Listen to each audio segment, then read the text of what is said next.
Cara penghemat data untuk menonton video di Facebook maupun video reel maupun postingan, dan ini hemat 40% guys. Jadi kita tidak perlu lagi ketakutan habis paket data saat menonton video orang yang lewat di beranda kita. Apalagi kita mungkin kreator pemula, kreator Facebook yang saling bekerjasama dengan akun-akun lainnya, saling tonton video reel dan saling mengikuti. Dan untuk menghemat data kita agar hemat, tahan, dan tidak capek-capek lagi untuk ngisi ulang paket data internet kita guys. Nah, ini langsung kita masuk ke Facebook ya guys. Dan di sini adalah profil kita, profil Facebook mode profesional. Cara settingnya ambil garis 3 pojok kanan atas. Oke.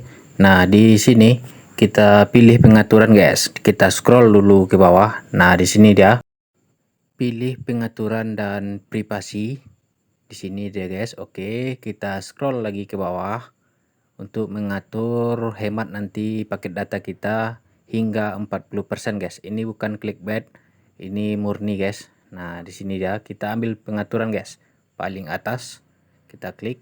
Oke, kita scroll ke bawah lagi guys. Nah, di sini dia pilih fitur media. Nah, klik fitur media. Oke guys.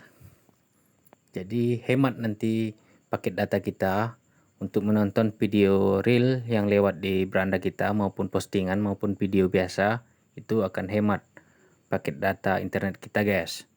Nah, di sini banyak sekali pengaturan-pengaturan, diantaranya itu dioptimalkan sesuai video dengan kondisi jaringan. Nah, di sini apabila kita optimalkan berarti checklist di sini guys. Apabila ingin hemat data, gunakan lebih sedikit data hingga 40% dengan menurunkan kualitas video. Nah, itu dia, kita pilih, sudah kita centang yang 40% ya guys. Nah, di sini kita akan hemat nanti data guys. Nah, tidak takut-takut lagi untuk kehabisan paket data saat nonton video reel.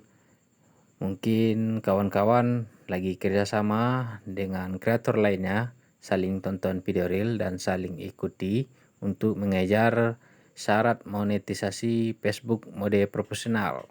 Nah, seperti inilah caranya agar paket data kita tidak terkuras habis. Karena kalau tidak diatur seperti ini akan kewalahan kitanya guys. Jadi paket data cepat habis. Nah, biarkan kualitas agak menurun, tapi kan paket data kita tetap bertahan. Nah, kualitas nanti untuk saling tonton, saling like, saling mengikuti itu tidak ada pengaruhnya guys. Oh ya guys, mohon bantu juga subscribe channel ini agar lebih cepat berkembang dan memberikan informasi-informasi yang seimbang tentunya, dan memberikan tutorial sederhana dan bermanfaat. Sampai jumpa di video berikutnya. Thank you.